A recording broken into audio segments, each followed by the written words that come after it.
hey, this is a random story. I knew this East German guy, and he'd worked on this East German musical, Heißen Sommer. Heiße Sommer. It's a great it's a communist musical, but it was really good. And when he went away for like a planned vacation for like a weekend, he was like 27. He comes back on Monday, and they say, "Oh, you are responsible for the death of the greatest East German Democratic Republic of Germany music composer that has ever lived. You're responsible for his death." And he's like, "What? What do you mean? What did I do?" I'm like, "Well, while you were gone, he didn't know you weren't going to be here." And he comes in the morning on Saturday, and there's all of these children, the pioneer students that were supposed to sing in a choir. And the pioneer students' paperwork was all lost and jumbled, and he didn't know who was the alto and who was the soprano and where to place the kids. And the lack of structure, and the kids were so loud, and he couldn't organize them, and it gave him a heart attack, and he died. He died right there in front of all the pioneer students in the middle of the filming of the musical sequence. And it's your fault. And he's like, "That's horrible. Screw this. I don't want to be East German anymore." So he left East Germany and he went to Paraguay, married an Indian girl, and had a family, and has like a farm in Philadelphia. And he found out like 6 months later that the wall fell. But by that point, he had a baby. So he stayed there. And so I remember seeing him in East Germany, and he would get super drunk and sing the East German anthem with a howler monkey in the middle of the night under a full moon. And that's Paraguay. Fun times. I want to go to Paraguay and meet Guetta. Sorry, I had to hop in and stream bomb as Raphael was talking about Michelle Gibson, and it just so happens I have a live stream interview with her coming up in 4 hours from now. Oh my. Exciting. Wow. Well, there you go. Well, let's definitely, everybody make sure you watch that. I mean, I don't know. Absolutely. I'm doing Woo, so I might miss it. It's just sad, but I want to see it, so I'll be there in spirit at least. Right? Yeah, I think it's exactly at the same time, sadly. So if not, I will send you the link, and if you can make maybe the end or the beginning of it, by all means. Yeah, just try to like prolong the magic. Say, like, be driving when it's supposed to start for like another couple half hours. Do the thing. Do the thing. Not on the first one back. All right. Like, we just got Michelle back. Not gonna make her wait for a few hours on the first one. I don't blame you. Well, we are episode, by the way. You're talking about the banks a whole bunch. Did another one collapse today, or was Swiss Bank is supposed to collapse? Swiss Bank hasn't collapsed yet. But it's about to. I was trying to make the joke "Cry Swiss." I wanted to say "Cry Swiss." I thought that would be kind of funny, like "Crisis Swiss Bank." It didn't really work for me. Well, you can still use it when it actually does finally collapse in like a couple of months or weeks or days. That would be a collapse. Hours. Technically, right now was the crisis. Crisis is on the verge of total collapse. So we would have. I don't know. Do you guys think though that this whole idea that banks collapsing how many people do you know have any money in banks anymore anyway? And I think it's going to be really hard for people to be sympathetic to anybody in the next few years, because most people are like, "Oh, well, you lost your house. My father lost his house in 2008. Wussy."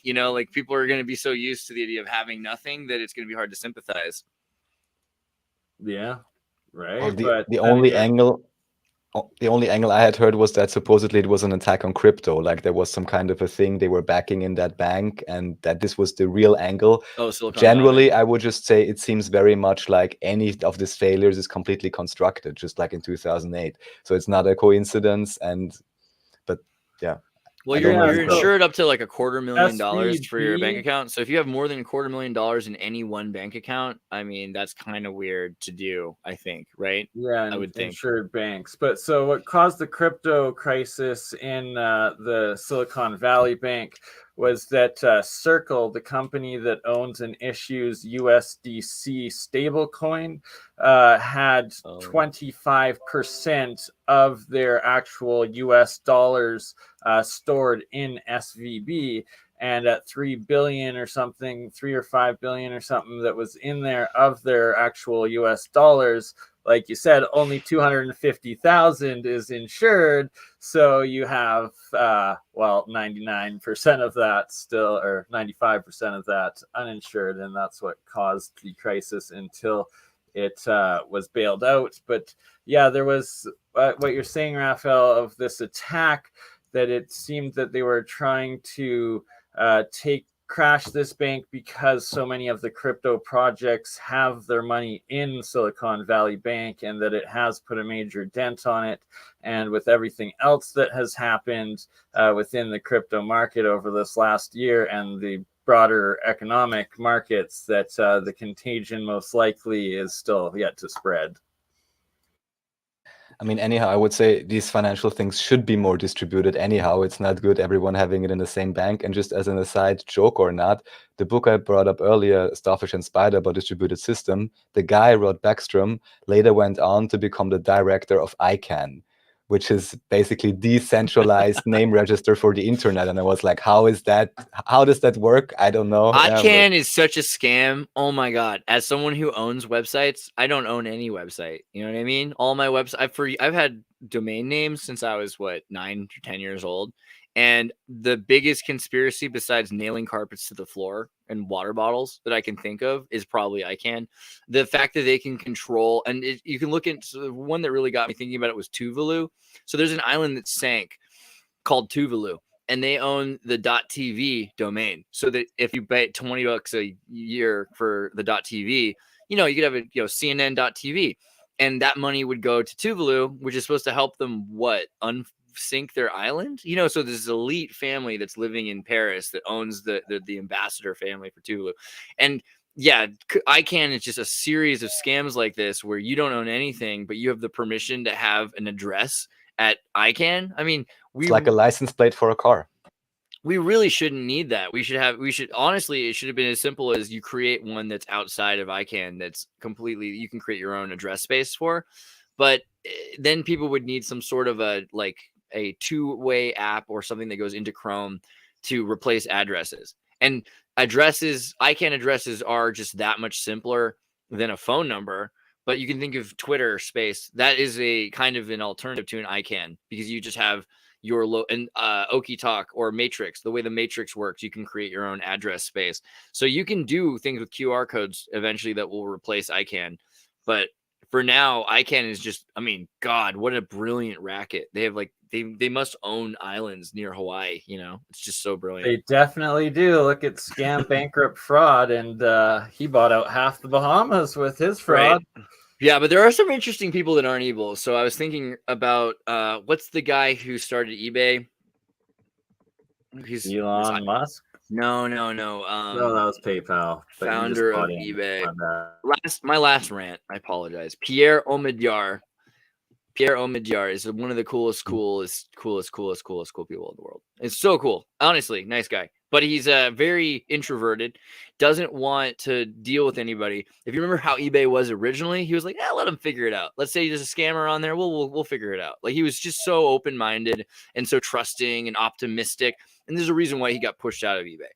But if you ever want to talk to him, you can. You just have to build a Second Life rig, because he will only interview you from his palatial mansion in Hawaii through Second Life. If you want to get into the Second Life virtual world, then you can see him on the island server that he made. And yeah, you can hang out with him. That's kind of fascinating. Yeah. I know I called him cool, but he is a long-term Democratic Party donor. So take that with a grain of salt. Oh dear. What's actually going on in that metaverse island? All right. Well, I wanted to also make sure, actually, you know what? Before I disappear, I wanted to share your links. Make sure you go to Crypto Alchemist, because BurnEye is beautiful. And he's going to do a stream tonight, and we're all going to watch it, whether we watch it at the same time or right after. Mr. xirtus, see that one right there, Walter Bosley. It's also on your channel, and if you're available for it, definitely tomorrow with Bosley, the 23rd. Thursday. Who could miss another wonderful opportunity to hang out with Walter? Were you there? Do you remember the early days of the Tartary Bro Walter Bosley incidents? I think I missed that. Oh my God. Years ago, Walter Bosley said, I don't know about this Tartaria thing. Sounds kind of silly. And so a bunch of people who watch my channel got into his video and were spamming him really hard and sending him all the links to our videos. And now Walter's a good friend, and he's been on the show a few times. And we've done some exchange work, because he's talked about NIMSA and the German anti-gravity UFO group, right? The connection there to Tartaria. hyper palpable. Yeah, I love Walter. He's said before he thinks that there are some YouTube videos out there about Tartaria that are still nonsense, but that a lot of the stuff he's starting to see is real, and it connects to what he's studied, Napoleon and everything else. So that is very exciting. Guys, make sure that we're all there together for Walter Bosley. An alien scientist is gonna be fun. Also, it's gonna be epic. Raphael's channel, Act Like You Know 26, which is live right now, showing this video. So you make sure you subscribe because you're missing out on this. But also, he did Team Rabbit Hole yesterday, which I tuned in at the end of. I was really excited to see Alexandria on Jupiter Returns. No, you have to go on live. That's the. Oh, that's not the one. They added the new tabs, here. Right. Yeah. Yeah, your comment was great. What did you say? What was your comment again? Can you repeat that? I don't even remember. You said orgy is just a Latin word for community gathering or something like that. Orgy is just a Latin word for community gathering. That's true. I mean, I remember one time I saw this movie from the 60s about, I don't even look up the word orgy right now, but I remember I was watching this 1967 Italian movie about these two 16-year-old boys in ancient Rome that go to an orgy. And it was not what I thought it was. It was basically the same as Project X. People used to just go to parties. But yeah. That just shows you how hyper-sexed our Christian right has become. So make sure you go to Act Like You Know 26, and there's a playlist he made, which will get you to Martin Hipp. You can see all of Martin Hipp's videos. There's going to be some more because I'm going to start scraping on the internet because I know there's a few more videos out there of you. But if you go to the link here, this is the t.me/Tartaria777. And by the way, that's the correct spelling of Tartaria, because it was actually the French king who referred to Tartaria with a second R and wanted to move it towards Tartarus. Right. So that people thought it was evil and death, and associated with death, right? I found a German dictionary from 1908 that actually says that Tartaria is written that way. So that's why I'm writing it that way. Scroll down to the left. I think it checks out if you just type in taters. You can even see like Genghis Khan taters. Like you can see, like we knew better. We all know better. But sorry, go ahead. What were you saying, Raph? Don't just scroll down to the last. This one here. Take a good look. Yep. And here it says. Put you all in there. Wow, there you go. That's awesome. Nice. Look at me. I'm right there. Oh, yeah. Absolutely. Raph, you deserve to be above me, but, we'll just allow this last but not least. No, perfect. Cool. I'm flattered. Thank you, Andres. I think this is awesome. But, yeah, make sure you guys go to the Tartaria 777 Telegram group because I think it's one of the most useful places. If you're trying to get a fresh perspective on all of this research, it's really useful. And there's a translation feature. If you click the logo right here, you can actually read this stuff in English. You can do this on your app or you can do this in the browser. So it doesn't matter that we're speaking different languages because we're thinking about the same things and you're going to be able to understand. So it's pretty great to join the community. Let's break down the Babel Tower and get back together. Exciting stuff. Sounds great. Awesome. All right. Well, thank you guys for being here, and I'll see you all later. Take care. Thank you. Absolutely. Take care, guys. Much love and respect, everyone. Ciao. Bye-bye.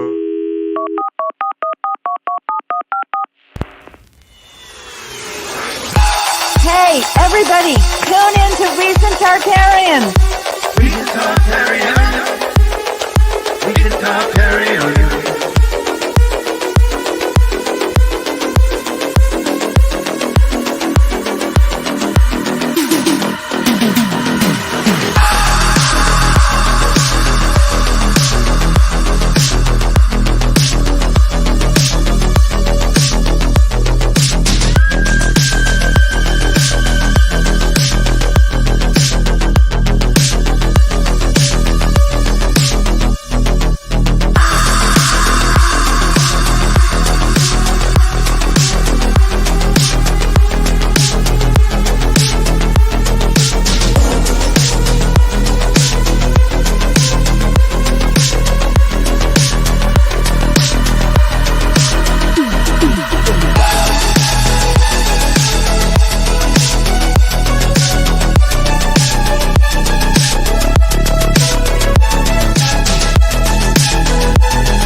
Recent talk, carry on.